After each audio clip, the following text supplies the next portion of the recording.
우리 강사 교수님 소개 잠깐 하겠습니다. 처음 계신 분들이니까요. 예. 오늘 우리 특강의 주제는 창의적 설교 레토릭입니다. 레토릭은 다 아시는 것처럼 수사학입니다. 수사학인데 우리 장 교수님은 이제 호남의 그 명문 그 학교인 광주고등학교를 졸업하시고 고려대학교 농업경제학과를 졸업하셨습니다. 이어서 KBS 한국방송공사 공채 6기 기자로 입사하셔서 홍콩특파원, 편집부장, 국제부장, 통일부장, 그 다음 광고기획주간, 보도본부, 라디오, 뉴스 제작팀 국장 등을 연임하셨습니다. 회사 재직 중에 바쁘신데도 성균관대학교 대학원 신문방송학과에서 언론대체 석사 학위를 받으시고 이어서 동대학원에서 수사학으로 이제 박사학위를 받으셨습니다. 학위 취득 후에는 건국대학교 언론홍보대학원 초빙교수, 또 세종대학교 석자교수, 또 동아방송예술대학교 객원교수를 역임하셨습니다. 저서로는 위대한 친구 51초, 힐링 캠퍼스 몇 길을 가다, 레토릭의 몰락 등이 있습니다. 오늘 저희가 이제 장 교수님을 모신 것은 교수님의 충분한 경력 때문만은 아닙니다. 장 교수님은 교회의 그 장로이십니다. 그러면서 이제 기자의 탐사 능력으로 각 교회를 이제 분석하시고 또 교회의 대안을 고민하시는 이제 교회 이른바 이제 전문가십니다. 이제 신학 공부를 안 하셔서 그런지 이제 이런 이제 신학 밖에서 우리에게 주는 인사이트먼트가 상당합니다. 많은 교회를 이제 이렇게 찾아 방문하시고 분석하시고 그 대안을 제시하면서 교회에 대한 끊임없는 애정을 이제 표하고 계십니다. 오늘 강의는 이제 대면, 비대면으로 실시됩니다. 이 비대면에는 이제 우리 그동안 했던 것처럼 키키스타 실시간 전송되고 또한 오늘 강의의 중요도나 의미를 살려서 우리가 녹화를 이제 할 것입니다. 오늘 강의는 지금부터 시작해서 이제 11시 40분 정도, 여기는 이제 식사 시간 12시에 가면은 자리하기 어려우니까 11시 40분 정도에 우리가 마치고 점심 식사 후에 1시부터 다시 시작하겠습니다. 자, 그럼 우리 장경수 교수님 모시겠습니다. 우리 박수로 환영하겠습니다.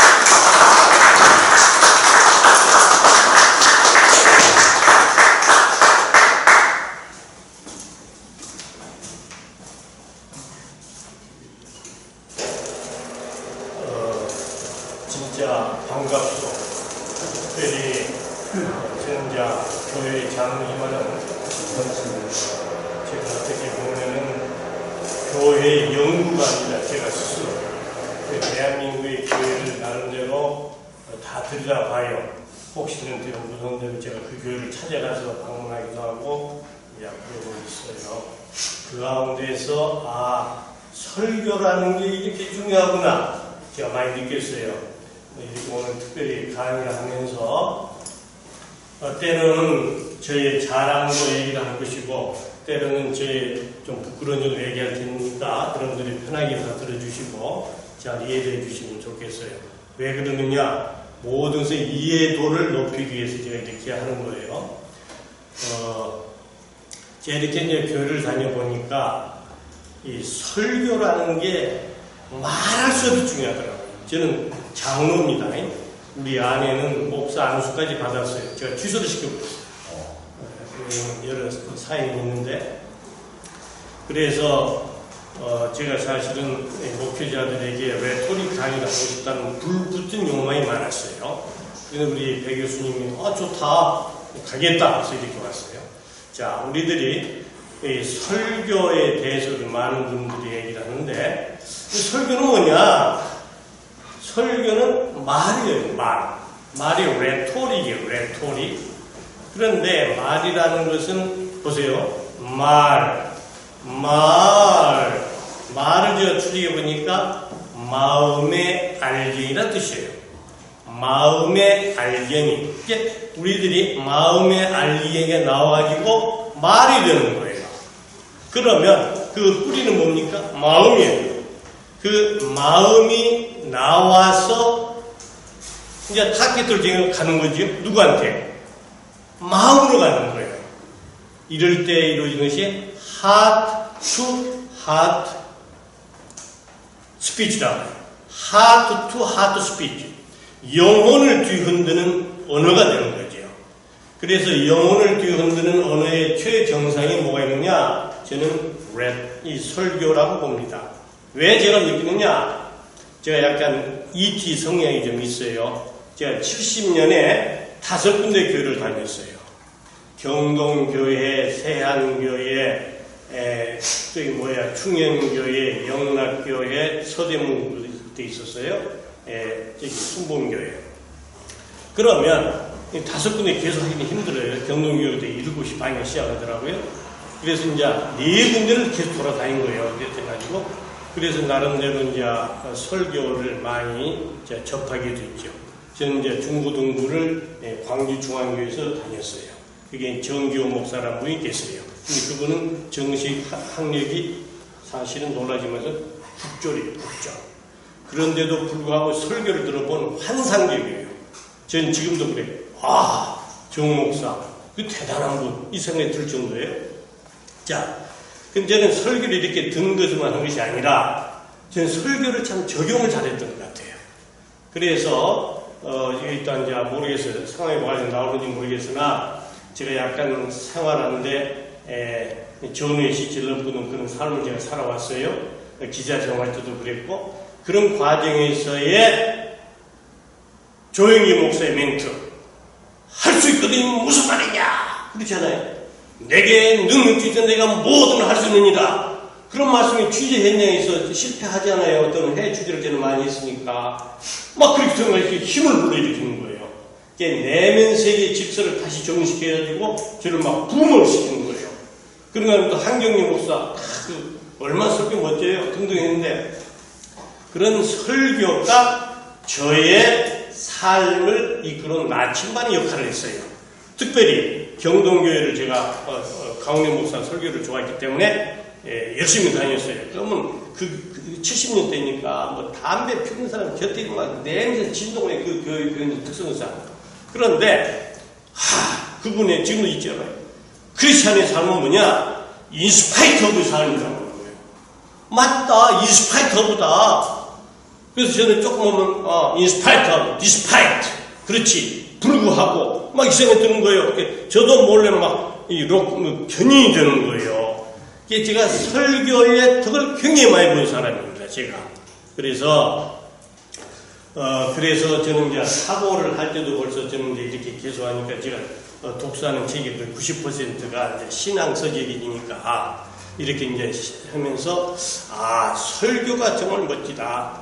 설교가 개인의 삶뿐만 아니라 기독교 전체적으로 나아가서는 대한민국의 운명도 바꿀 수 있을 것이다. 그런 생각을 제가 해요. 그런데 그런 눈으로 볼 때에 아까 말씀드렸지만 말하잖아요.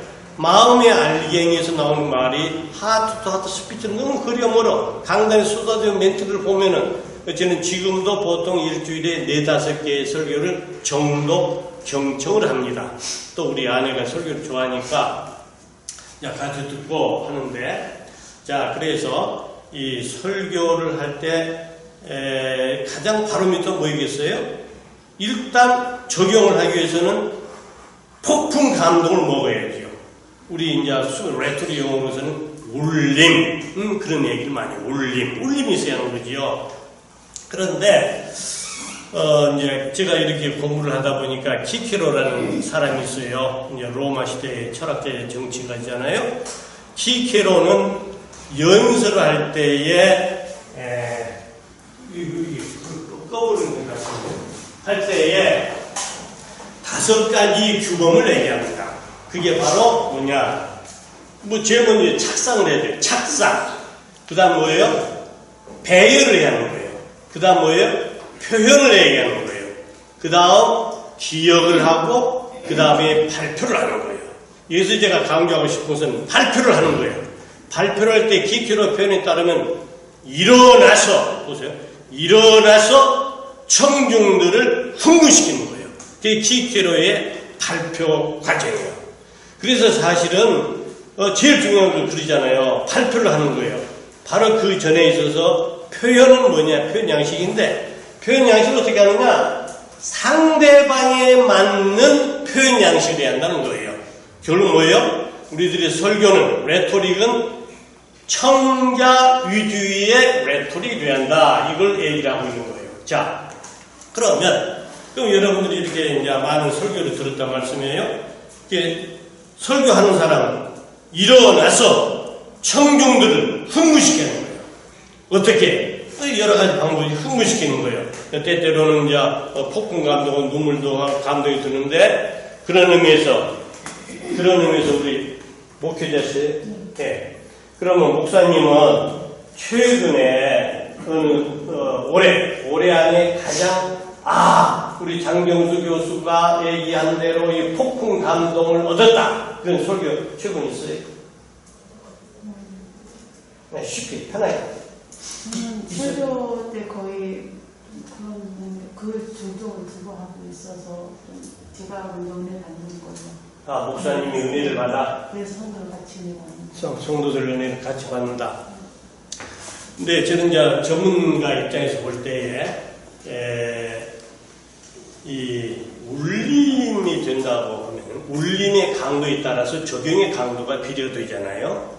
근데 대충 사실 거리가 멀어요. 울림 정도 해가지고 이영훈 목사, 순봉교 하고 요즘에 텔레비전 피부는 다 소강서, 김병서 막 그런데 그게 쏘. 그래서 뭐가 했다는 거냐? 저는 그렇게 봐요. 그게 삶에 움직여주느냐? 아까 제가 말씀드렸잖아요. 강원영 목사의 인스파이터, 네? 또 이 한경희 목사는 그 설교에 이런 얘기를 하면 해요. 싸움을 해도 이런 싸움을 하자. 설교시는 그러니까 와 진짜 그래. 어떤 싸움이냐? 미국의 사례를 얘기해요. 부부 싸움이 있대요. 근데 사람은 연세가 많아. 근데 이분들이 이게 불 온도 가지고 싸우는 거예요. 항상. 뭐냐? 여자분은 찬 걸 좋아해. 예? 근데 자꾸 낮추려고 이렇게. 남자분은 뜨거운 걸 좋아해. 여자분은 자꾸 남편의 온도를 높이려고 해. 그러면 왜 이래? 당신은 서로 간에 상대방을 위해서 가지고 싸우는 거예요. 어떻게 부부싸움하다 어떻게 낭만적인 싸움을 하잖아요. 우리 크리스찬의 부부들은 이런 낭만적인 싸움을 해야 한다. 저도 부부싸움 많이 하죠. 또 제가 성질이 좀 급하니까 그러고 하는데 그러면서도 맞다. 한경민 목사께서 얘기한 이런 식으로 부부싸움하고 더 좀 좋겠다. 우리 아내가 사는 몸이 뜨거워요. 항상 차게 해줘야 해서 그래가지고 싸우면 참 좋겠다 그런 생각을 제가 해봐요. 그래서 우리가 설교는 적용을 하는데 홀매치지 않으면 의미가 없다. 근데 적용을 하도록 하기 위해서는 어떻게 하느냐? 먼저 폭풍 감동, 폭풍 울림이 있어야 감동이 된다. 감동이 있어야 적용의 도수가 높아진다. 그걸 좀 강조를 하기 위해서 말씀드립니다. 키키로가 얘기했다시피 결국 연설은요, 오늘은 이제 설교 레토릭으로 통일합니다. 설교 레토릭은 뭐냐? 항상 흥분을 시켜야 돼요. 청중들을. 흥분을 시켜가지고, 제가 한번 지금 눈에 선하는데, 서대문 교회 있을 때 했어요. 제가 이제 하는데, 그 당시 젊은 조영희 목사님, 뜨는 목사 있잖아요. 제가 쫙 하는데, 누가 저를 확 쳐버려요. 여자분 친구야. 왜 자기가 조 목사 얼굴을 보고 싶은데 그 당시 막느냐는 얘기예요. 그래서 저를 토채처럼 비키라는 얘기예요. 그래서 그렇구나. 그 정도 열기를 느꼈잖아요. 그래서 이제 여러 히스토리가 있는데 아무튼 설교는 감동을 시켜야 한다. 자, 그런 차원에서 볼 때에 과연 우리들이 어느 정도로 설교에 점수를 줄 수 있겠느냐.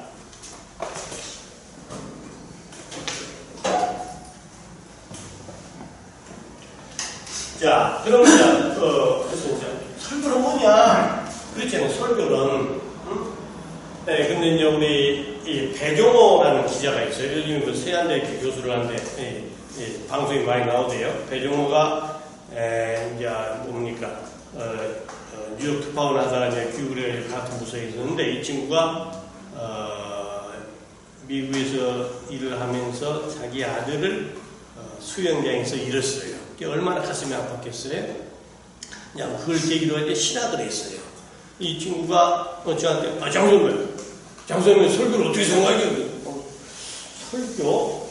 그 이제 한 2007년 됐어요. 설교? 내가 생각할 때 바이블이 있어. 현실이 있어. 바이블과 현실을 연결해준 브릿지가 아니까 그 생각이 들더라고요. 어쩌요, 목사님? 네, 맞습니다. 맞지요? 제가 그 생각을 하면서 참 대답을 잘했다. 그 생각이 들어요. 이게 바이블이 있어요. 바이블과 현실을 이어주는 브릿지예요. 자, 왜 제가 이걸 또 두 번째 말씀을 드리냐면은 우리들이 목회자, 설교를 하기 위해서는 바이블에만 연구를 한다? 안 된다는 거예요. 저는 범죄 행위입니다. 왜냐? 이 성도들은 사실 다 교회 주일에 예배 가잖아요. 어떤 분들은 우리 교회 한 목사, 장로님 부부들은 저기 막 용인에서 또 와요. 이렇게 오고 하는데, 이게 설교를 해. 또 그냥 오는 것이 아니에요. 그건 대충 보이잖아요. 쉽게 말해서 절절 개국교회에서 빠지고 어떤 목숨으로 절망상에 오는데 설교를 들어보면 완전히 아실라의 달밤이 돼버려요. 이제 그러면 안 되지. 근데 여기서 바이블과 현실 사이를 이어주는데 바이블에 대해서 연구도 해야 하지만은 현실에 대해서 특별히 용어를 회중으로 통일합시다. 회중이 맞닥뜨리고 있는 상황에 대해서 아주 안목이 뛰어나요. 그러기서 뭐냐? 촉이 뛰어나요. 촉이. 그냥 보는 게 아니라 사람 그러잖아요. 아는 것만 보이고 아는 것만큼 들리는 거예요. 그러니까 늘 촉을, 살아있는 촉을 가지고 해야 하는 거예요. 저분이 마스크를 안 썼네? 왜 안 썼을까? 옷을 저렇게 입었네? 왜 저럴까? 오늘 이 옷 보세요. 우리 아내가 챙겨준 옷이에요. 제가 생긴 옷이 아니에요. 왜 저럴까? 그러시잖아요. 늘 촉을 가져야 하는 거예요. 그래서 바이블과 상황에 대한 연구를 똑같은 무게중심으로 해야 한다는 얘기예요. 바이블만 하면 그건 안 되는 거죠. 왜? 바이블 자체를 그러면 바이블은 뭡니까? 하나님의 말씀이 하나님께서 말씀을 통해 모든 사람들에게 말씀하는 거예요. 결국 그 말씀을 할 때에는 어떻게 되는 겁니까? 그러면 그냥 우리가 바이블만 연구를 해버리면 그건 죽어있는 말씀이 되어버리는 거지요. 이게 어떻게 보면 활자에 갖추게 되어버리는 거지요. 그래서 저는 다시 한번 몸무게를 실어가지고 현실에 대한 상황을 면밀하게 준비를 해야 한다. 이따 제 뒷부분에 자세히 말씀을 대안을 얘기할 때 우리가 바이블 한 손에는 바이블 한 손에는 뭐요? 현실 상황. 그래서 목회자들은 두 가지의 책무를 가진다. 한마디로 말씀드리면 바이블에 대한 해석, 성경에 대한 해석자가 되는 거예요. 해석자. 동시에 상황에 대한 해석자가 되는 거예요. 상황. 좀 벗어지는 얘기를 제가 말씀드리면 이번에 보니까 저는 어차피 기자장을 했기 때문에 정치에 좀 민감해요. 더구나 제가 대통령 레토릭을 공부를 했기 때문에 이번 과정에서 여러 이제 교계가 불락 크게 나눠졌잖아요. 이재명을 지지하고 심지어는 이재명을 위한 기도하는 모임도 있었고 반 이재명도 있고 하더라고요. 이제 그건 제가 볼 때 너무나 오버한 거지만은 누구를 위한 기도, 누구를 위한 반대하죠. 공개적으로 그렇지만은 그러나 우리들이 정치에 대해 민감하게 반응을 해야죠. 정치가 세상을 움직이는 축이니까. 그래서 결국 바이블에 대해서 못지않게 현실에 대해서 민감하게 늘 촉을 세워야 한다. 그래서 바이블에 대한 해석자, 동시에 상황에 대한 해석자가 돼야 한다. 이걸 좀 제가 말씀을 드립니다.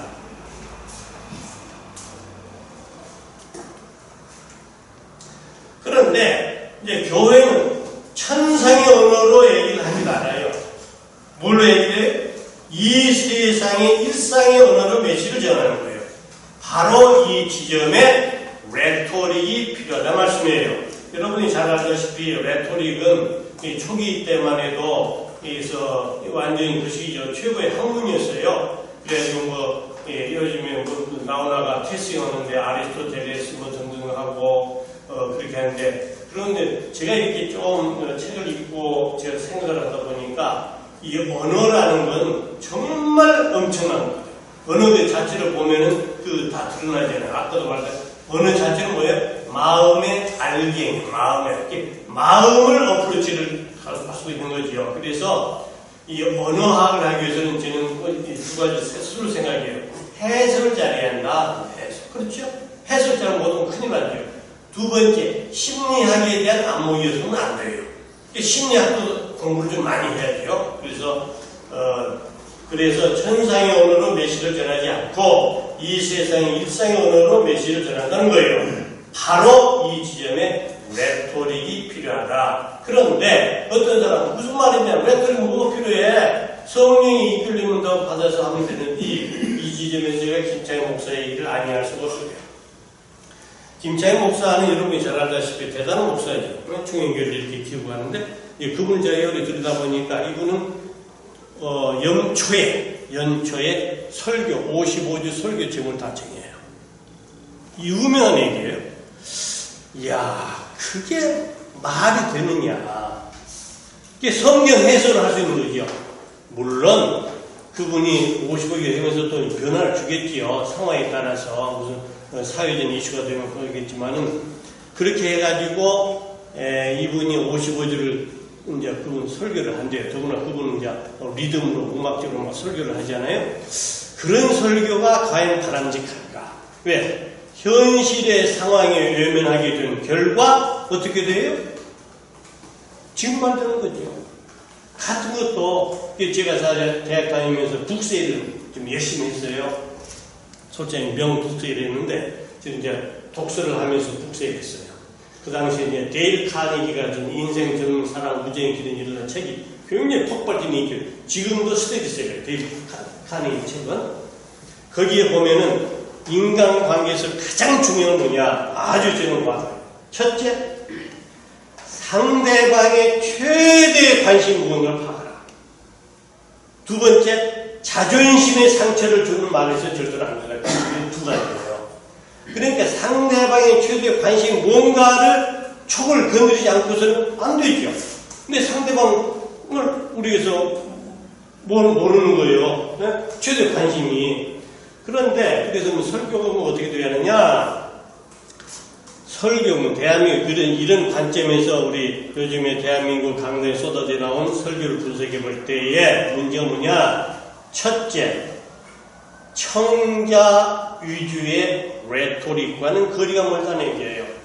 달리 말씀드리면은 목사님이, 목회자가, 설교자가 하고 싶은 말을 하는 거예요. 그럽니까? 안 그럽니까? 어떨 땐 그것이, 나 성령의 계시를 받았다. 뭐 직통 계시입니까? 좀 미안합니다. 저는 계시를 인정하는 입장이에요. 우리 집사람 말씀드려요. 우리 집사람은 대단한 약간 영성이 있어요. 심지어 우리 딸내미가 5살 때 이게 함몰됐어요. 트럭이 치여가지고. 기도인데 이게 올라오더라고. 이야, 저는 지금 헷갈려요. 어떻게 이게 올라와? 약간 있잖아요. 그러니 본인이 항상 그렇게 기도 생활을 해서 그런데, 저는 이제 인정을 해요. 그러나, 그러니까 대부분의 목회자들은 어떻게 하느냐, 자기가 하고 싶은 얘기를 하는 거예요. 그 때때로 성령의 은혜, 성령의 이끌림을 받아가지고 한다. 대부분이 그런 걸로 하는 거예요. 그건 저는 굉장히 문제가 많다고 저는 개인적으로 보는 거예요. 왜냐하면 성령이 이끌려서 한다 해가지고 여기서 자기가 말하고 싶은 대로 하는 거예요. 자, 제가 사례를 하나 드리겠어요. 저는 오늘 사실은 다 공개를 하면서 하려고 했는데 이거 녹화되고 하니까 제가 하는 교회가 있어요. 제가 그 교회를 너무너무 잘 알아요. 이분이 고모 목사인데 이분이 약간 정무적인 판단을 잘해요. 정치적인 감각이 있어가지고 그 교회가 그 교회가 굉장히 항상 어려웠어요. 교회는 한 117년 됐어요. 교회가. 네. 이 교회를 하는데 이제 5, 6년째 했어요. 근데 이분이 이제 은퇴 나이가 되니까 말이 약간 어눌해지잖아요. 그렇죠? 그래서 제가 아는 장로, 내가 이렇게 얘기를 했어요. 목사님 좀 쉬셔야 되지 않겠어요? 그랬어요. 근데 새벽 기도에 그 장장로가 나를 쫓아내려고 하더라. 나를 나가라고 하더라. 강단에서 나오고 있어요. 자, 이게 뭐냐? 자기가 하고 싶은 얘기를 하는 거예요. 그러니까 자기가 하고 싶은 얘기, 그 가운데 가장 경계할 것이 분노의 감정에 휩쓸리는 채 나가면 큰일 나요. 그래서 저는 교회의 그 설교가 제가 그걸 매긴 그렇지만은 바람직하다 하지 않다 그걸 가늠하는 것은 분노 감정이 묻어져 나오냐 안 나오냐라는 거예요. 그렇게 해서 교회가 회오리 쳐버렸어요. 자, 여러분이 잘 아시다시피 담임 목사하고 당회 성도들이 쉽게 해서 갈등 관계됩니다. 그럼 108백정 목사가 지게 돼 있어요. 왜? 아니, 더 숫자도 더 많고 그런 주인의식을 가지고 있잖아요. 아무리 담임 목사라지만 객이잖아요. 그래서 굉장히 어려움을 겪어가지고 사실 쫓겨나다시피 가요. 26년째 하셨던 분인데, 그래서 절대로 내가 하고 싶은 얘기를 하면 안 되는 거예요. 성령의 이름으로 핑계를 대가지고는 안 된다. 그래서 우리 대한민국의 설교 강단에서 쏟아져 나온 설교 가운데 가장 큰 악성 경향을 대라면은 청자 위주의 레토릭과는 거리가 멀다. 제가 이번에 이걸 하면서 좀 많이 준비를 참고하는 책이 바로 이 책이에요.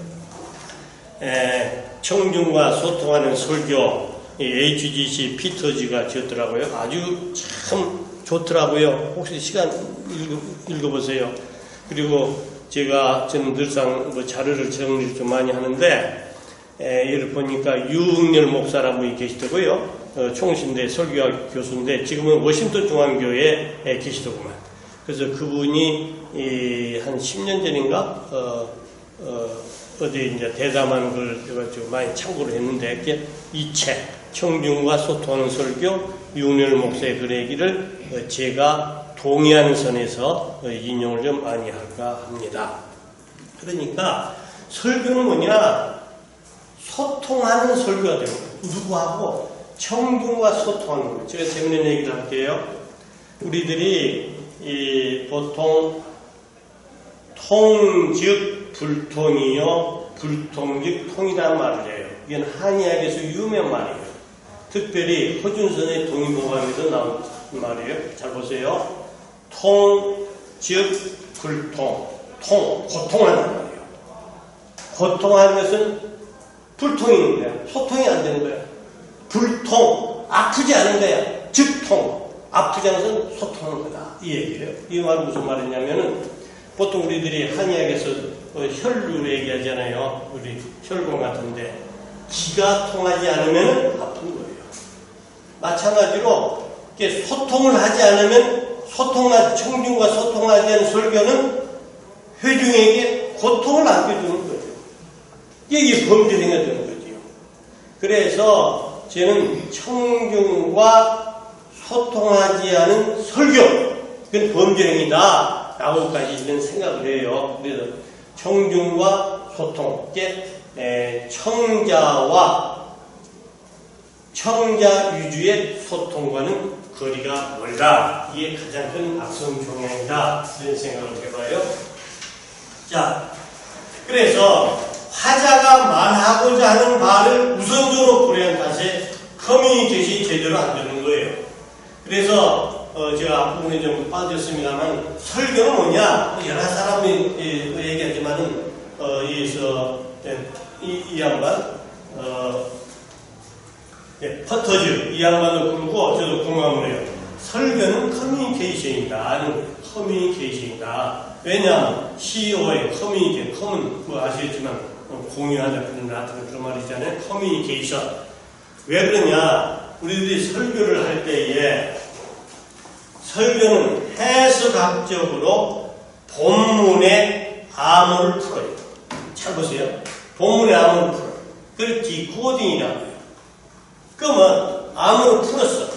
그것을 전해주기 위해서 또다시 암호화 작업을 하는 거예요. 그걸 인코딩이라고 해요.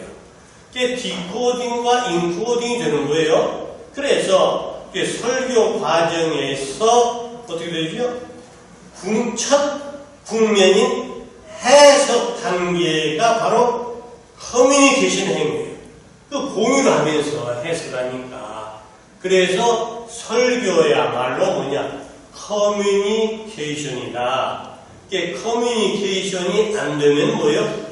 더 쉽게 소통이 안 되면 아까 제가 말씀드렸지만 고통이 되는 거예요. 그럼 소통이 잘 되면 어떻게? 화통이 되는 거예요. 만사형통이 되는 거예요.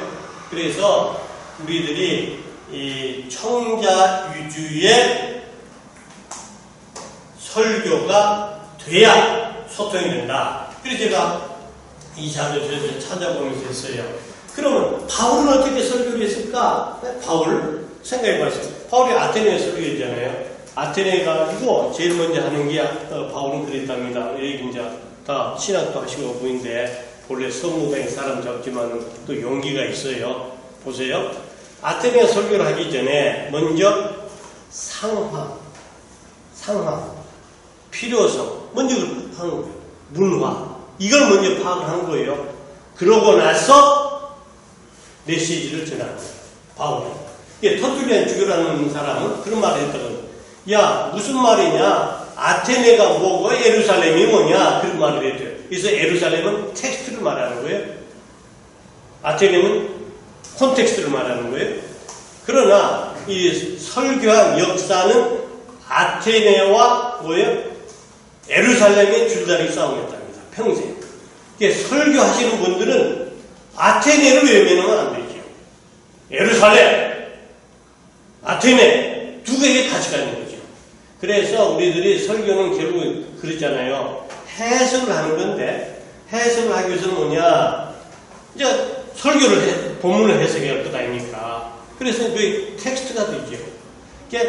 텍스트, 상황, 콘텍스트 이 두 가지를 정확히 해석을 할 줄 알아야 한다. 따라서 설교하시는 분들은 해석학자가 되는데 첫째는 설교, 성경 본문의 해석자, 다른 하나는 콘텍스트의 해석자가 돼야 제대로 설교가 나오지 않겠느냐. 그때의 성경이 제가 81년인가 82년에 우리 지금 폭염이 심하지만은 김준우 목사를 모시고 우리 제자실 모임에서 일주일간 수련을 했어요. 그때 그분이 그 얘기가 돼요. 그래서 저는 좀 와닿더라고요. 우리들이 성경을 할 때 어떻게 해석하냐? 이 시가 내게 주신 말씀 그렇게 해석하라고 하더라고요. 정말 그 명언 같더라고요. 이 시가 내게 주신 말씀, 이 시가 내게 주신 말씀할 때 그 말씀이 살아 움직이는 거죠. 문자 속에서 갇혀져 있는 것이 아니라 문자에서 튀어나와가지고 우리들과 같이 동행하게 되는 거죠. 역사와 같이 숨쉬게 되고. 그래서 우리들이 텍스트와 콘텍스트를 늘 함께 가져가야 하지 않을까 이런 생각을 해봅니다. 그리고 이제 결국은 아까 제가 말씀드렸죠. 중요하니까 두 가지 책무를 가지고 있어요. 하나는 뭐냐? 말씀의 해석자, 다른 하나는 오늘의 상황에 대한 해석자가 되는 거예요.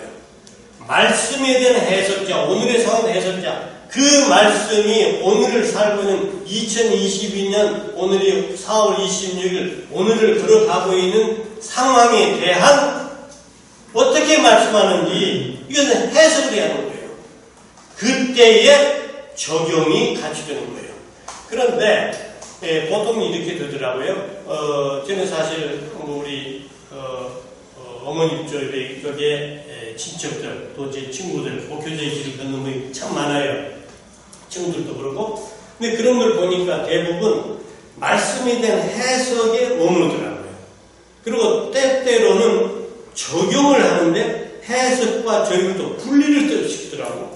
그래서 이건 일반화시키는 그러지만은 해석과 적용이 해석 안에 적용이 있고 적용 안에 해석이 있는 것이죠. 그래서 저는 사실은 우리 학생들에게 강의할 때 제가 꼭 얘기해요. 우리 여러분들도 동심의 세계로 돌아가서 한번 해보면 괜찮을 거예요. 공부를 백날 하면 뭐합니까? 박사가 되면 뭐예요? 삶이 바뀌질 않는데? 제가 창의성을 교육을 좀 많이 했어요. 물론 이제 저널리즘에 관한 것도 있지만은 머리만 커지더라고요.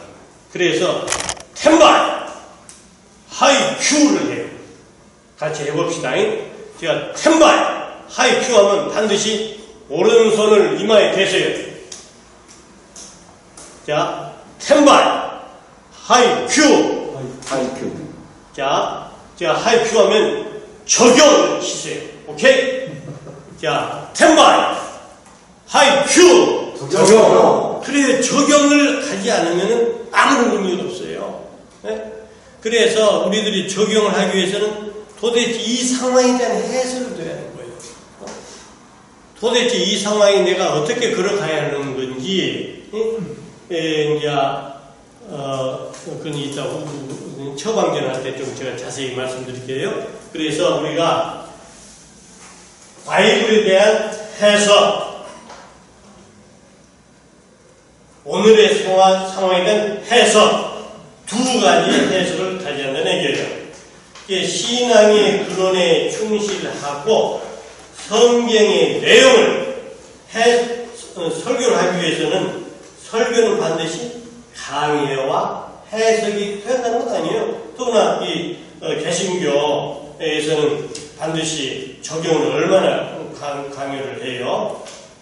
그래서 우리들이 설교 본문이 있는 성경 텍스트라고 하죠. 텍스트에 대한 해석을 정확히 해야 한다. 근데 그 쉽지 않아요. 해석을 한다는 게 제가 이렇게 보니까 어떤 분들 봐도 지난주에 자기 위주로 해석한다고 보여요. 그러도록 해서는 제가 고백을 하나 할게요. 제가 맞다. 나도 좀 해석을 더 잘하고 싶다 해가지고 헬라말을 6개월 동안 공부를 했어요. 근데 솔직히 재밌더라고요. 그래서 히브리말을 한번 공부를 좀 해볼까 해요. 그런데 히브리말은 지금 다 이제 고우니까 헬라말도. 근데 이제 영어가 아주 원어에 아주 많이 충실하게 있었는데 저도 영어를 좀 하니까 그런데 해석을 하기 위해서는 이제 어학의 도움을 받지 않으면 안 되지요. 그래서 여러 우리 목회자분들께서도 어학을 헬라어, 히브리말을 공부를 하셔야 할 것 같더라고요. 네? 그래서 그런데 요즘에는 이제 평신도들도 헬라말 하는 분들이 굉장히 많아요. 네? 여러분들 교인이 조금 해가지고 내가 목사다 큰 코다쳐요. 좀 이건 조신들에게 드린 말씀인데, 그래서 어떤 분들은 아까 제가 말씀드렸지만 자기가 말하고자 하는 발만을 얘기하는 거예요. 그렇게 되면 꽝이에요. 제가 좋아하는 용어로 표현은 망신살이 뻗치는 거예요. 그렇지 않겠어요? 청자 위주의 레토릭. 그래서 콘텍스트에 대한 이해가 정확히 돼야 한다. 그래서 통하는 설교, 누구와? 청중과 통하는 설교가 돼야 한다. 근데 또 불구하고 청자 위주의, 회중 위주의 설교 레토릭과는 거리가 있다. 이게 참 문제다. 네, 그걸 제가 강조하고 강조해가지 않습니다. 자, 그래서 그렇게 되면 어떻게 커뮤니티 제대로 안 되는 거예요. 자, 이건 좀 중복된 건데요. 말씀의 해석자가 되어야 한다. 동시에 오늘의 상황에 대한 해석자가 되어야 한다.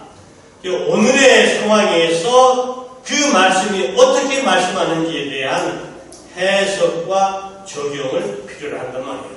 오늘의 상황에 대해서 어떻게? 우리들이 오늘의 상황에 대해서 여러분 쉽습니까? 오늘의 상황을 이해를 하는데 검수, 압박, 그런 거 안에 방구 치잖아요. 그 이해하기 쉽습니까? 보통 어렵진 않아요. 그래서 우리들이 정말 절차탕마의 자세로 오늘의 상황에 대해서 더 구체적으로 말하면 역사에 대한 연구를 해야 하는 거예요. 그러지 않으면 안 되는 거예요. 자, 설교 본문의 성경과 해중의 상황을 함께 고려해야 한다는 거예요. 설교자를 통해서 하나님 말씀은 생생하게 들려오며 활자에 갇혀있는 문자가 아니라 다원화된 세상 속에 살고 있는 하나님 백성의 삶의 현장에서 생생하게 들려지는 말씀이 되는 거죠. 그렇잖아요. 이 세상은 얼마나 다원해요. 제가 이제 레토릭을, 이제 대통령 레토릭을 공부를 하다 보니까 그 레토릭이 가장 똑같아요. 자기가 하고 싶은 얘기를 할 때에 받쳐지는 거예요. 세상은 다양성이에요. 민주주의를 다른 말로 표현하면 다양성이에요. 우리 딸내미가 캐나다에 지금 살고 있어요. 17년째. 그애가 이제 맥길 대학을 졸업했어요. 그래가지고 이제 얘가 지금은 이제 CTV, PD는 좀 시스템이 다른데 PD 기자가 됐어요. 이제 그걸 보면서 느끼는데 그 애는 완전히 저하고 사고가 달라요. 아, 그렇구나.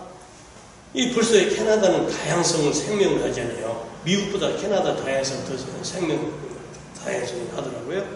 근데 다양성인데 이 아빠는 꼰대잖아요. 이게 대화가 안 돼. 이게 결국 소통이 안 되고 고통이 되는 거죠. 저는 그 똑같다고 봐요. 우리들이 설교를 할 때에 반드시 청중, 회중들은 다양하다는 얘기예요. 다양하다. 그래서 너무 확신범이 돼가지고 목회자들이 확신범 딱 돼가지고 막 해버리는 거예요.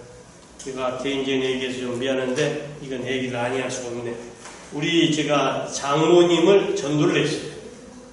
굉장히 힘든 겁니다. 장모를 전도한다는 것은. 저는 사실 우리 처갓집 가면 완전히 무슨 대접 받는다. 신대접은 좀 그렇고 무슨 대접 받아야지. 아무튼 깜빡이에요.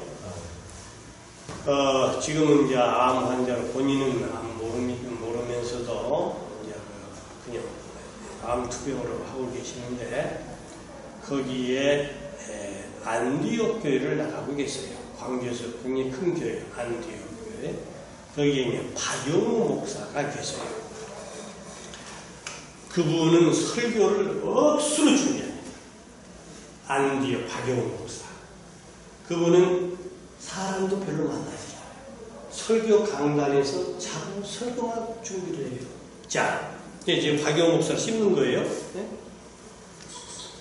이분이 지나치 확신범 되는 거야. 자기만 올라. 그래가지고 지금 노예에서도 복잡해요. 지금 총에서도 복잡하고 제가 그분도 잘 알아요. 그러니까 이게 좀 벗어진 얘기인데 우리 장인어른이 돌아가신데 이제 처음 만나자면 저한테 반말하는 거예요. 저도 나이가 어리는 사람이에요. 왜? 이게 쉽게 목회자의 권위의식, 확신범 이렇게 되어버리는 거예요. 제가 박용우 목사에게 좀 미안하긴 하지만은 여러분들이 이렇게 하면 안 돼요. 확신범이 되어버리는 거예요. 책 한 권 읽은 사람이 제일 무서운 거예요. 그렇잖아요. 네? 저는 그 목회자들 많이 봐요. 네? 왜 저럴까? 그래서 진짜 다양성에 대한 이해가 없으면 큰일 나요. 교회만으로 다양성이 총 아닙니까? 별 사람이 다 많이 오지. 그렇잖아요. 그래서 우리들이 다원화된 사회에서 생활하고 있는 하나님 백성의 삶의 현장에서 들려지는 메시지가 되도록 하기 위해서는 반드시 콘텍스트에 대한 연구가 엄청나게 진행돼야 한다. 그래서 좀 말 빠릅니다만은 기본적으로 신문을 봐야 해요. 방송기자 왜 신문해요? 그럼 방송은 봐야 해요. 9시 뉴스, 8시. 안 보는 사람이 많아요. 목회자들 가운데. 특별히 여자 목사들. 안 보는 사람 많아요. 제가 너무 잘 알지? 네? 이거 왜 꺼져?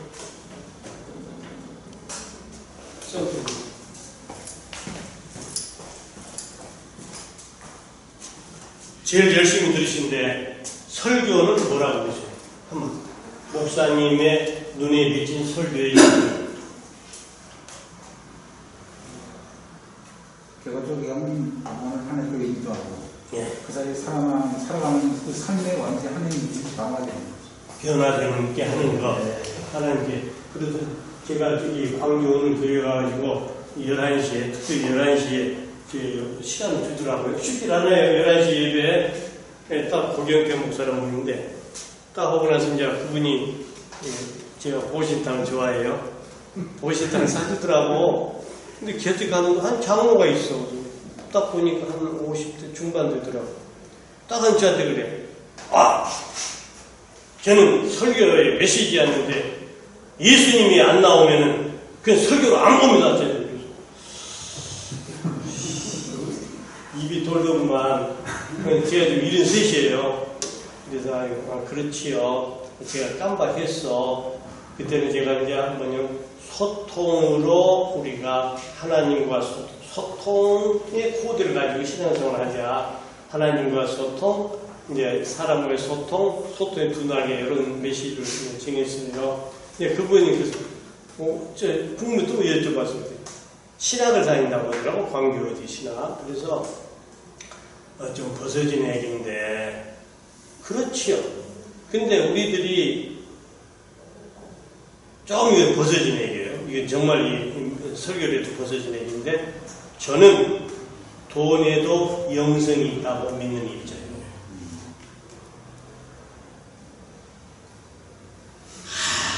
돈.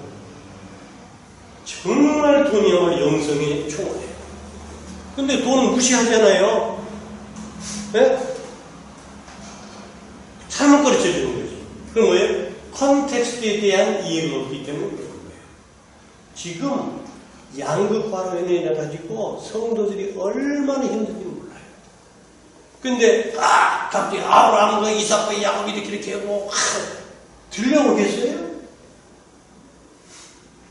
그건 이따 지금 후반 처방에서 아주 자세히 얘기할게요. 그래서 컨텍스트에 대한 정확한 이해 안목이 필요하다. 제가 존 스타트 목사님을 좋아해요. 이분이 이런 말을 했더라고요. 살아계신 하나님으로부터 살아있는 사람들에게 전해지는 살아있는 말씀이다. 성경은 그러니까 생명력이 있는 거죠. 뒷부분 더 중요해요. 시대를 초월해 모든 시대에 그 시대의 말씀을 전해진 메시지예요. 그 시대의 말씀으로. 그래서 시대의 정신에서 공부를 해야 해요. 그때에 그 말씀이 살아있고 운동력 있는 말씀이 되는 거지. 괜히 옛날에 이렇게 했다 쏘봐 말이 안 되는 거예요. 제가 다시 한번 오밀히 지나갈 강조를 하지만은 여러분들은 텍스트 성경에 대해서 히브리 헬라말 라틴말 동원해가지고 공부를 하듯이 현실에 대해서 공부를 해야 한다는 얘기예요. 그때에 청자 위주의 거리가 먼 이 설교의 깨달 그걸 극복할 수가 있다 이 얘기입니다. 자, 제가 이렇게 명찰을 붙여봤어요. 동굴 레토릭 처음 들어온 얘기죠. 설교자가 말하고자 하는 것만을 전하는 경우, 즉 자신만의 철학, 관심사에 갇혀서 청중 현실에 부응하지 못한 거예요. 그걸 제가 붙여볼 때 동굴 레토릭이라고 말을 해요. 그러면 소통을 잘하는 레토릭이 있어요. 네? 요즘에 좀 보니까 몇 목회자들 비교 좀 하는 그런 분들은 뭐예요? 터널 레토릭을 하는 거예요. 터널 레토릭을 돼야 하는 거예요. 그래서 그럼 구체적으로 보면 또 우리 목회자분들께서는 어떻게 요즘에 2022년 사는 이 마당에 어떤 메시지를 해야 하느냐? 저는 이렇게 봅니다. 한치의 흔들림 없이 함께 울고 함께 우는 메시지가 계속 쏟아져 나와요. 이게 그건 뭡니까? 공유가 돼야죠. 성도들과 공유가 돼. 아까 제가 말씀드렸지만 초기인들 살아있어요. 저분이 오늘 가방이 굉장히 무겁네? 그럼 왜 가방이 무거울까? 저분이 프로틴 요 브레이크를 가지고 왔네?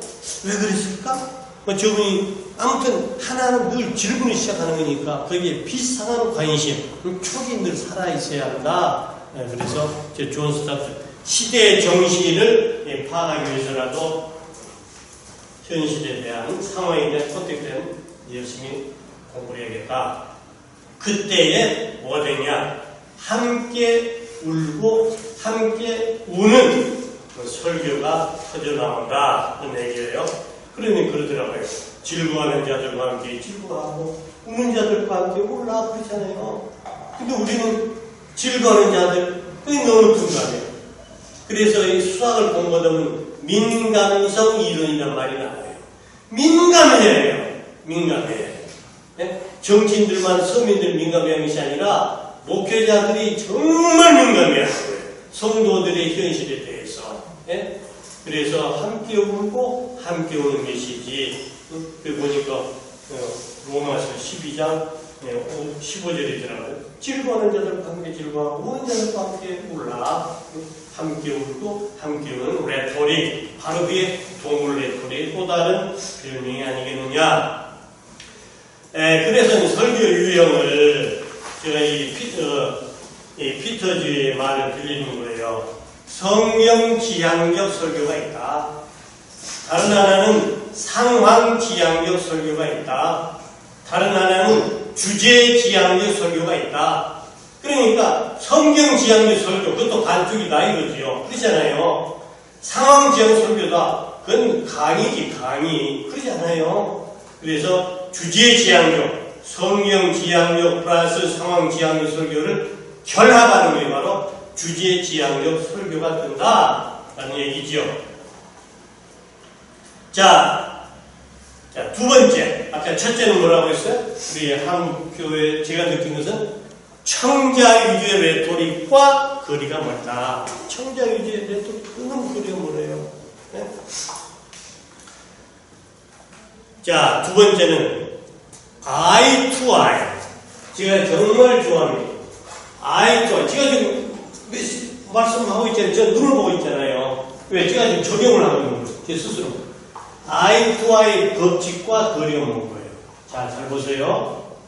눈을 보는 것은 기적과 같은 일입니다. 사람들이 심리학에서 그러더라고요. 눈을 3초를 보면 친구가 되는데요. 3초 딱. 그것도 애정을 가지고. 왜? 감성을 다루는 뇌, 다루는 영역이 뇌에 있어요. 그것을 고양시켜요. 이 눈을 보면은. 근데 우리 한국 사람 속담이랄까? 얼마나 멋지요. 눈은 뭐라고 해요? 마음의 거울이라고 해요. 눈을 보면 마음을 잡고 해요. 그래서 제가 그런 생각을 가지고 이 책을 읽었는데, 그 책은 제가 다 읽지 못했는데,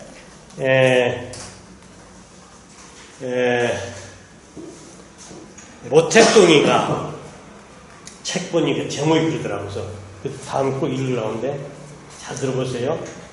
마음을 잡는 자가 세상을 잡는데. 그건 옳은 말이에요. 마음을 잡아야 세상을 잡아요. 그럼 마음을 어떻게 마음을 잡습니까? 아까 안 보이잖아요. 마음의 알갱인데. 눈을 잡아요. 그래서 설교할 때는 절대로 원고를 보면 안 돼요. 물론 제가 오늘 우리 배 목사님이 하도 저한테 부담감을 줘가지고 제가 사실 원고도 다 정리했어요. 10페이지까지. 네? 오늘 또 새벽에 일어나가지고 또 혹시 뭘 실수할까 봐가지고 또 보시면 키워드가 또 다 정리했어요. 이렇게 또 왔어요. 응?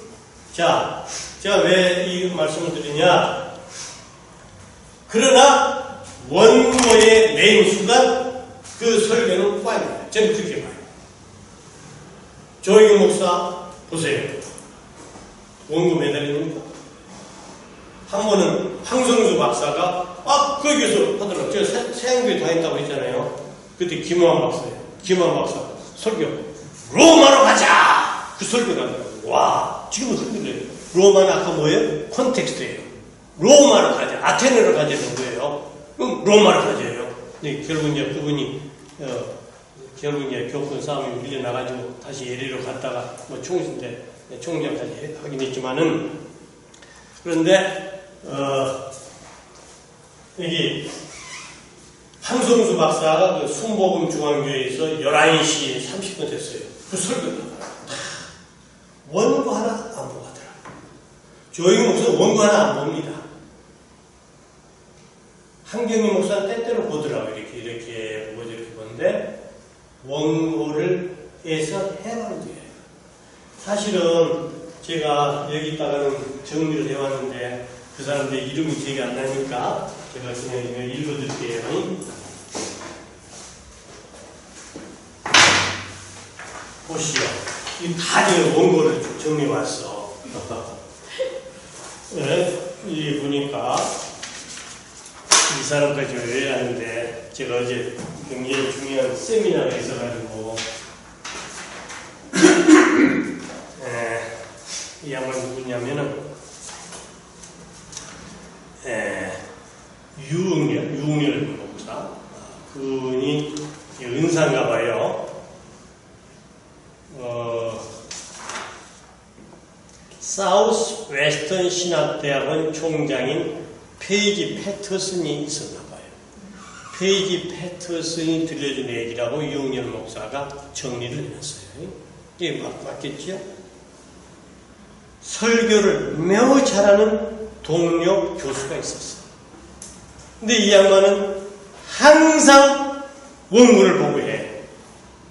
이 사람이 페이지 패터슨이 장난기가 동했어. 슬그머니 원고를 숨겼어. 해버렸어. 원고 없어 보십시오. 이 하늘이 무너지는 거지. 아이 큰일 났어. 그는 어떻게 강단에 올라갔어. 그 결과는 뭐냐. 어쩔 수 없이 강단에 올랐지만 그 순간에 그의 생에서 가장 위대한 설교를 한 거예요. 그 다음에는 원고비 설교를 하게 된 거예요.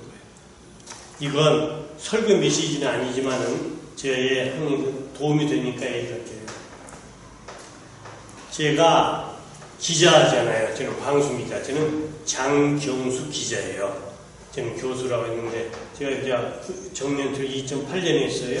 13년 동안 대학교에서 강의를 했어요. 그래서 2월 28일부로 제가 나이가 많다고 나가라고 하더라고요. 좋다. 저는 강의를 잘해요. 사실 세종대학교에서도 제가 1188명 왔는데 보통 10위에서 12위를 했으니까 딱 하는데 제가 이제 쉽게 말해서 이 페이지 패터슨의 친구 같은 애기 역할을 하는 거예요. 아이 방송 딱 했어. 영등포에서 제가 방송 상대했어. 9시에 결과는 어떻게 되느냐. 사회부장 날아가는 거예요. 그렇잖아요. 또 9시에 본부장이 지금 오라고 하더구만. 저는 말을 솔직히 잘하는 사람이에요. 제 얘기 들었지만은 지금 중학교 2학년 때부터 제가 딕테이션, 정교 목사 설교를 딕테이션 했어요. 그리고 저는 말에 대해서는 항상 민감하게 했기 때문에 죽겠더구만. 본부장이 야 이 새끼야 내가 기자야. 보통 그렇게 육중문 써요. 배 앞에 야 이 새끼야 내가 기자야. 죽겠더구만. 다음에 딱 하니까 또 4개 딱 좀 기자들 그런 게 좀 있어요. 자 그때 뭐냐 5.16 그 군사혁명이라고 우스편 있잖아요. 군사혁명 뭐 하는 거. 현재의 처지를 약진의 발판으로 삼아. 그게 확 치더라고요. 그건 저한테 설교 레토리 되는 거예요. 맞다. 내가 9시 뉴스에 방송 빵꾸를 냈다. 좋다. 스스로 다짐을 했어요. 앞으로 나는 원고 없이 방송하겠다. 제가 다짐을 했다니까. 두 번째, 너희들이 진짜 우주가 놀랄 만한 특종을 내가 하겠다. 그 다짐을 했어요. 2개 다 했어요. 홍보 특파원을 하고 딱 들어오는데 국장 진홍순 보도국장이 있었어요. 이 양반이 제가 뭘 좋아한다고요? 보신탕. 저는 보신탕 끝내주기 좋아해요. 왜 보신탕을 좋아하느냐? 제가 결핵성 복막염을 앓았어요. 보신탕이 최고예요. 그리고 보신탕은 굉장히 좋은 음식이에요. 저는 보신탕 하면 뭐 사족은 무슨 정도가 아니라 저를 보면 강아지로 많이 본 사람이잖아요. 그래서 저는 서울에 저기 경동 하남 어디 보신탕 잘하는 데면 다 알아요. 그래서 혼자서 자주 가니까 오죽하면 우리 형수가 삼촌 제가 보신탕 사드릴게요 하면서 1년에 한 번씩 보신탕 사주세요. 보신탕 사주세요. 자, 그런데 이 진홍순 국장이 장터방 왔으니까 내가 보신탕 사드릴게요 하는 거예요. 그래도 신길동이 있었어. 신길동이 있어. 유명 보신탕. 줬어. 했더니 차에 가면서 그 얘기를 하더라고요. 왜? 라디오를 보통 7, 8분 출연하거든요. 저는 원고를 한 번도 가지고 있잖아요. 그 대신 칸닝 페이퍼는 해요. 조그만하게, 여기가 이렇게, 조그만하게 해가지고, 키워드만 작성을 해요. 이게 막 떠든 거예요. 이게 얼마나, 자기는 그러지 않았거든. 진홍순이는 정치부 기자 경기 대표소도 딱 하는데. 그게 진홍순이가 그러더라고. 국장이. 장 기자의 라이브 생방송 들고 지내라니까 기분이 좋다고 하더라고. 자. 원고에 매달리는 순간 전달력은 급감하게 됩니다. 구체적으로 있다가 말씀드릴게요. 그러면 그게 사실 저는 정말 설교들을 많이 봤어요. 인스파이터브 있잖아요. 네?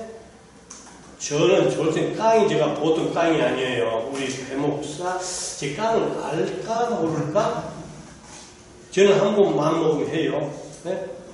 이제 그렇게 해가지고 이제 강의도 3시간도 제가 강의 원고 없이 해요. 이게 애들이 놀래는 거지. 어떻게 저렇게 하냐고. 자, 제 자랑이 좀 미안합니다만은 원고에 매달리는 순간 그 설교 레토릭은 망신살이다. 그래서 이게 오늘 아까 이 양반 레토릭 유흥열 교수 친구분의 얘기를 해서 절대로 원고를 보지 마세요. 원고를 안 보면 어떻겠느냐. 자, 미리 그는 말씀드릴게요. 단골 용어를 암송해요. 두 번째, 단골 패러그래프가 있어요. 그걸 암송을 하세요. 다음은 바도소식입니다. 부정치례적 결정기적을 정치포도 쇄신위원회. 이 위원회가 내일부터 발의되면서 내일부터 실효를 거두게 됩니다.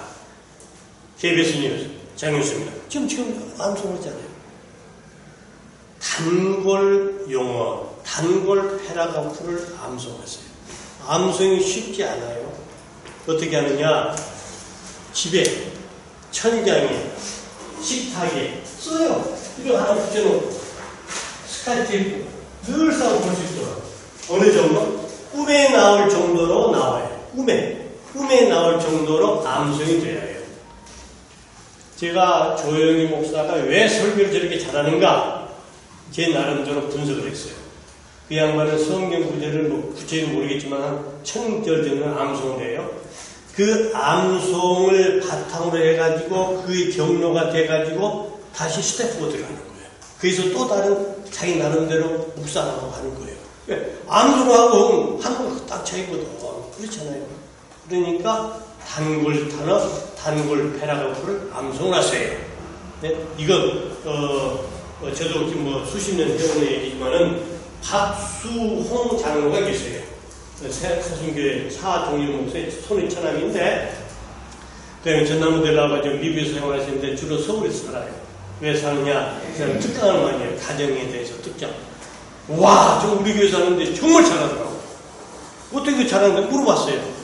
그 양반은 차종일 목사의 전원이에요. 늘상 책상 위에 그 앞에 다 메모가 되어 있다는 거예요. 그걸 보고 늘상 암송하는 거예요. 그러니까 되는 거지. 암송한다는 게 줄줄줄 잘잘잘 누의 입에서 나오는 얘기 거칠이만 잘잘잘 돼야지 그게 많지는 안 돼요. 그러니까 원고에서 해방되지 않은 메시지가 교계가 에서 쏟아지는 문제다. 그게 뭐냐? 아이 투 아이가 뭘 가르쳐주지? 아이 투 아이 눈을 하시다는 얘기지.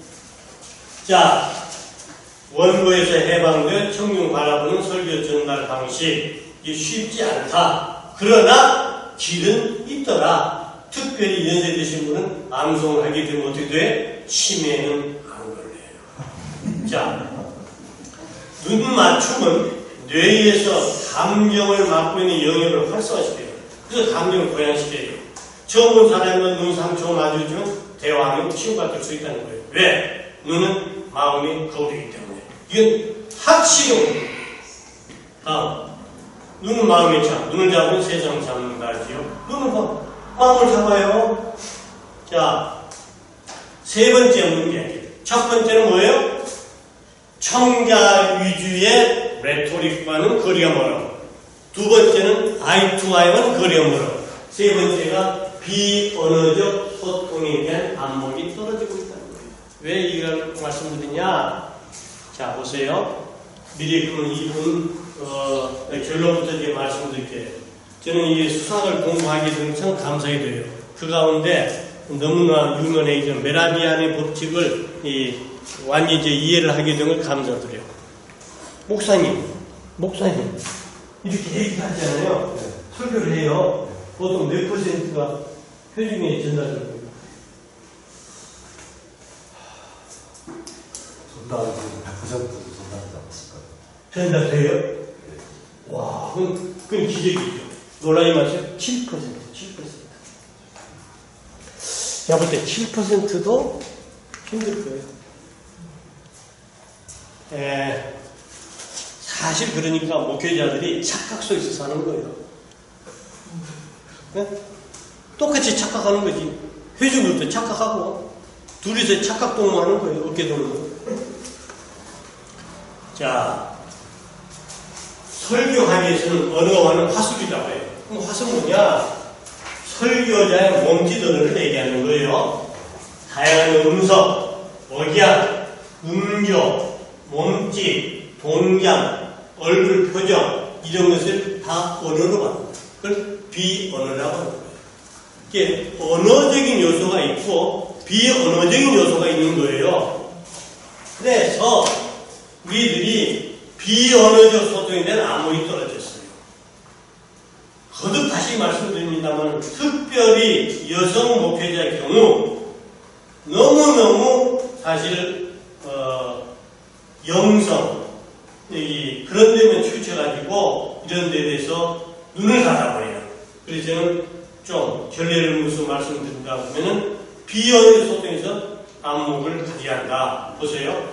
메라비언의 법칙이라고 있어요. 이 유명한 얘기인데 목소리가 38% 전달돼요. 말의 내용은 지금 말만 할 때는 7% 되는 거예요. 표정, 자세 이게 55%예요. 이게 보통 얼굴 표정이라는데 이게 구체적으로 나누는데 그러니까 얼굴 표정 저 표정 하나 봐서 아, 저 사람 자신감 있고 없는 알 수가 있는 거예요. 그래서 55% 얼굴 표정이 오디오 38% 문자 7%예요. 사실은요, 놀라지 마세요. 저는 예배 드릴 때 반드시 지금 제일 앞에서 예배를 드립니다. 강의를 들 때도 제일 앞에서 강의를 들어요. 왜? 이 영화 들을 바에는 그렇게 해야잖아요. 왜? 그렇지 않아요. 그러면서 가만히 보니까 그러니까 이제 그분의 표정, 그분의 이제 안경 같은 거 유심 다 보지요. 그래서 비언어가 특별히 감정 상태는 리얼타임으로 100% 순도로 전달이 잘 돼요. 비언어적이. 그러니까 누구는 이렇게 야, 나 너 온다 하지요. 그러면서 사실은 마음속으로 하면은 비언어적으로 태도에 다 묻어나와. 감정을 숨기기 힘듭니다. 특별히 여자분들에게는 감정을 숨기기가 더 힘들어. 그래서 비언어적 태도, 얼굴 표정 같은 거. 그래서 저는 사실 목회자들은 웃으면서 설교를 해요. 특별히 우리 장경수 선생님이 그런 얘기하더라. 좋다까지. 부활 예배 또 뭡니까? 예수님의 십자가 돌아갈 때도 웃어버리면 안 되지 그때. 그러나 대부분의 경우는 웃으면서 설교를 해요. 참 묘해요 그게. 네? 그래서 아하 맞다. 그 스마일의 영향이 그런가 보다 제가 그렇게 느껴요. 저는 항상 소통을 생각을 많이 해요. 제가 우리 애들하고, 우리 아들, 딸하고, 주영이, 중이하고도 어떻게 소통을 할까 늘 싸우는데, 그렇게 하지만은 역시 애들은 Z세대에서 그런지, 안 돼요, 소통이. 예. 그래서, 저도 이제 현안입니다만, 더욱더 맞다, 소통을 더 연구하라는 과정인가 보다, 이렇게 생각합니다만은, 비언어적 소통을 해야 한다는 거예요. 예? 그래서, 누구 자료 보니까 윤석열 목사님 뭐 한다고 하대요. 그런데, 아무튼, 언어적 내용도 안목을 갖춰야 되면 비언어적인 것에 대해서도 관심을 많이 가져야 돼요. 그래서 이럴 때는 아까 보세요. 윤석열이가 이번에 이겼잖아요. 당선이 됐어요. 윤석열이가 좀 미안합니다만 나이도 젊으니까 윤석열이가 이번에 당선된 이유는 뭐라고 해요? 사람마다 다르겠지? 제가 답을 기대해서 하는 건 아니에요. 저는 어퍼컷이라고 봐요. 어퍼컷. 저스처. 비언어적. 또 다른 하나는 사람에 충성하지 않는다는 외톨. 저는 그렇게 봐요. 제가 저는 대통령에서 내놓으라 하는 명한 사람은 다 찾아가요. 오죽하면 70년에 조영희 목사 집을 찾아갔다니까 제가 대학교 다닐 때. 그 집이 어디냐면은 지금 예수 수봉교회 있잖아요. 그 아파트더라고. 우리야 뭐 꾸릴 곳 있어요? 찾아갔지. 그때 수희 아저씨가 막 호통치는 거예요. 예약도 안 하고 말이야. 학생이 이런 찾아오냐고. 똑같다 해서 속으로 귀하가 손해보겠지. 그런 마음도 나갔어요. 근데 아무튼 비언어적인 소통 방법이 아까 말씀드렸잖아요. 이건 제 분석이니까 맞다 그랬더니 비언어적인 것은 어파카, 언어적인 것은 뭐 하는 거예요? 사람의 충성. 그 한마디로 끝나버리는 거죠. 그렇잖아요. 우리가 지금 이제 김대중 대통령이 71년 선거에 끝나고 떨어졌잖아요. 김대중이가. 그리고 72년이 될 거예요. 7개국 순방을 해가지고 수문회관에서 연설을 했어. 제가 왜 빠질 것 같소? 또 찾아갔어. 와! 거짓말처럼 믿으세요? 수문회관, 아시죠? 어디 있는가? 수문회가 있는데 발 디딜 틈이 없더라고요. 이게 제가 공중에서 들었어요. 그때 김대중 선생의 명언을 저는 지금도 기억을 해요. 뭐냐? 무슨 풀브라이트인가 상원이 그러더래요. 당신 지금 박정희 치하에서 민주화 투쟁한다. 웃기지 말아라. 그게 되겠냐? 그 친구는 철권 통치하고 뭐 하는데 당신이 되겠어? 그러더래요. 그때 김대중이 기다렸듯이 말했다고. 그렇게 얘기하더라고요. 해야 하는 민주화 투쟁을 해야 하는 당위성 앞에서 나는 옷깃을 여밀 뿐이다. 여러 가지 상황을 생각하지 않고 해야 하는 민주화 운동을 해야 하는 당위성 앞에서 옷깃을 여밀고 나는 민주화 운동을 할 뿐이다. 결과는 나는 모르겠다. 그런 취지로 얘기하더라고요. 그래서 아무튼 그런 멘트 하나하나가 나오는 거 쉽지 않아요. 그거 얼마나 힘들겠어. 제 영어로 해서 죄송합니다만은 그런 용어 하나를 잘 만들기 위해서는 뭐냐? 비언어적, 언어적 루미네이션을 많이 해요. 반추를 많이 해요. 반추. 그래서 여러분들이 성경을 무조건 암송한다 든 것도 아니에요.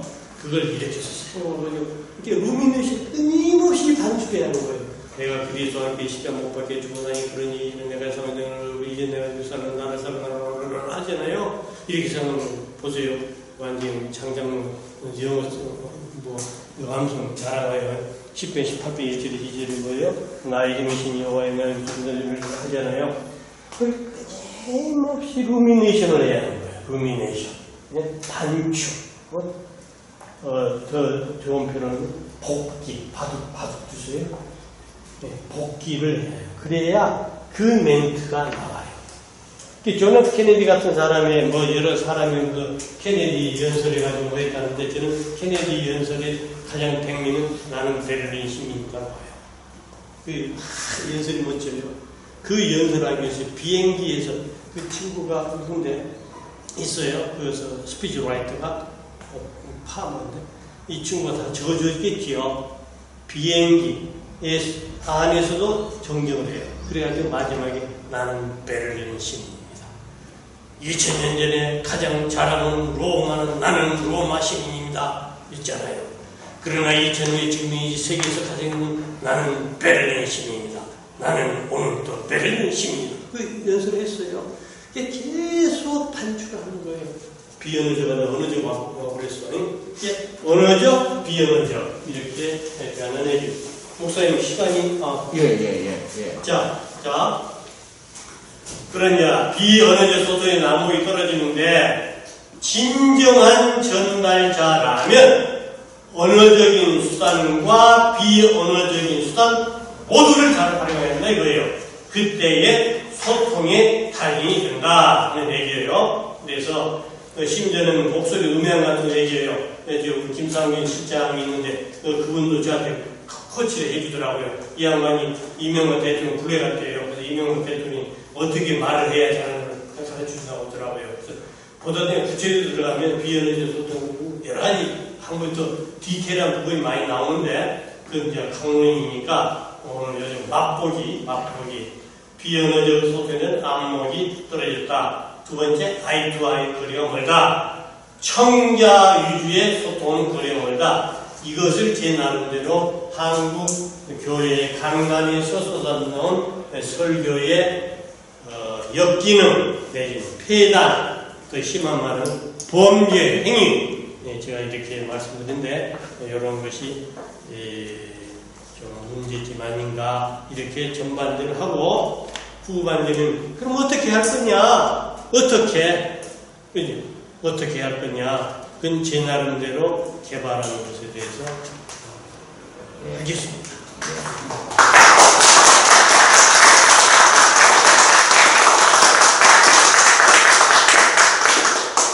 이렇게 박수 많이 받기 처음이야. 영광이십니다. 이런 처음 들어봤습니다. 예? 사랑했던 대학은 지금 졸업했거든요. 올해 신학대학원을. 신학대학원을 네. 쭉쭉 어떻게 되시죠? 올해 67입니다. 네? 67이요. 67. 근데 교수님보다 훨씬 오늘 있었어요. 3년 동안 들었던 강의보다 훨씬 오늘 있었어요. 배종렬 교수가 저한테 얼마나 부담감을 주는데. 그래서 사실 오늘 저는 돌아가자마자 잠을 자요.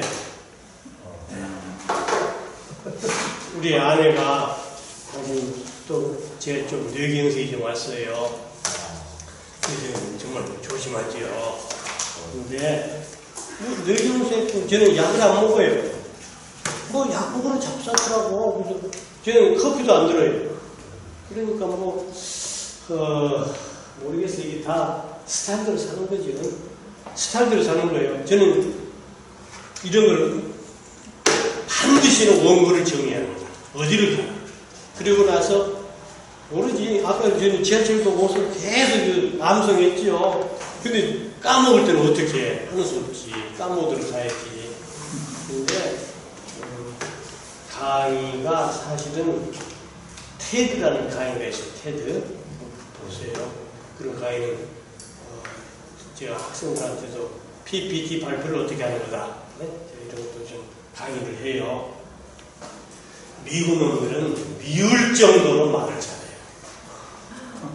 네. 그 누구 있지 않습니까? 그래서 스티브 잡스.